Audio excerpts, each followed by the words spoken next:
रामकृष्ण हरी माऊली. कधी विचार केलाय का विठ्ठलाच्या कानात मासे का आहेत?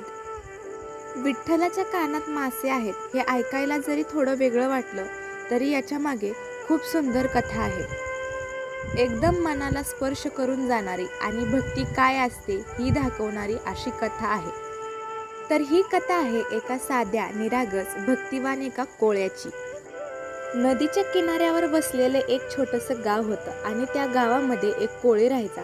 पण त्याच्या मनात भक्ती खूप होती. त्याचं मन भक्तीने भरलेलं होतं.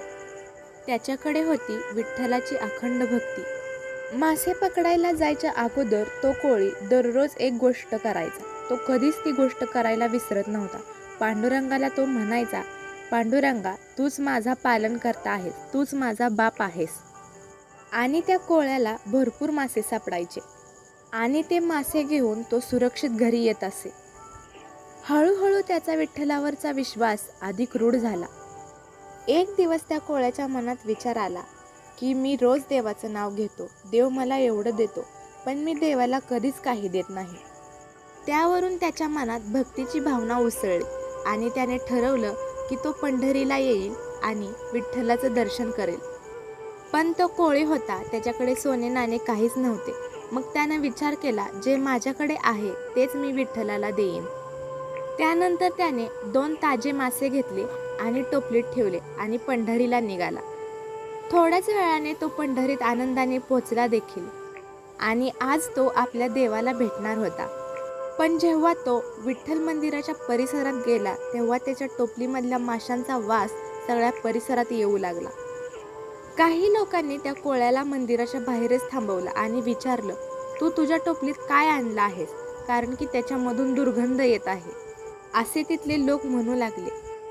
त्या कोळ्याने लोकांना हात जोडून सांगितले, मी दररोज समुद्रावरती मासे धरायला जातो आणि जेव्हा मी माझ्या भगवंतांचं, माझ्या विठ्ठलांचं नाव घेतो तेव्हा मला भरपूर मासे सापडतात आणि त्याच भक्तीच्या भावनेने मी आज विठ्ठलाला भेटायला आलोय. पण माझ्यापाशी काही नव्हतं म्हणून मी जे माझ्यापाशी आहे म्हणजे माझे मासे तेच मी विठ्ठलाला घेऊन आलोय.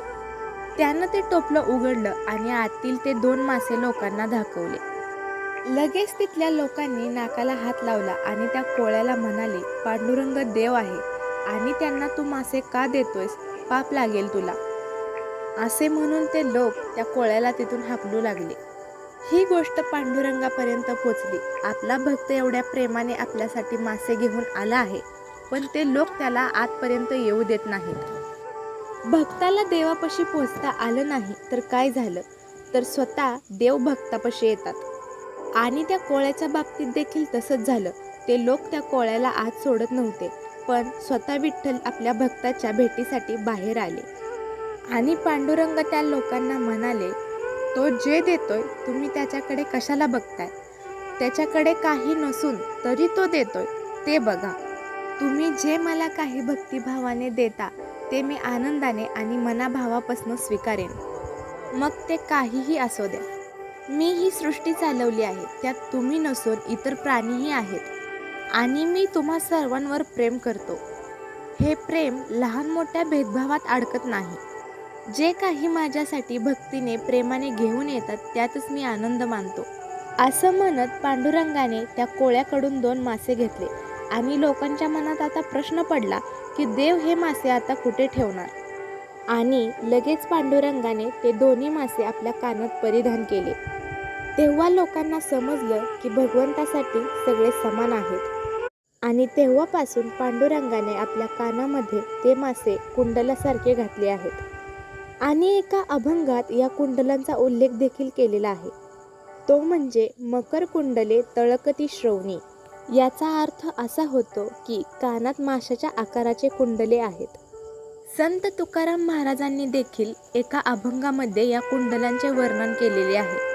कानात कुंडले मकराकार, गळी वैजंती हार, पितांबरी कटे शोभे, सुंदर पाहता हरपते भान. तर ही अशी कथा आहे आपल्या पांडुरंगाने कानात मासे घालण्याची. भक्ती जर मनापासून असेल तर देवाला यावंच लागतं. जय जय रामकृष्ण हरी.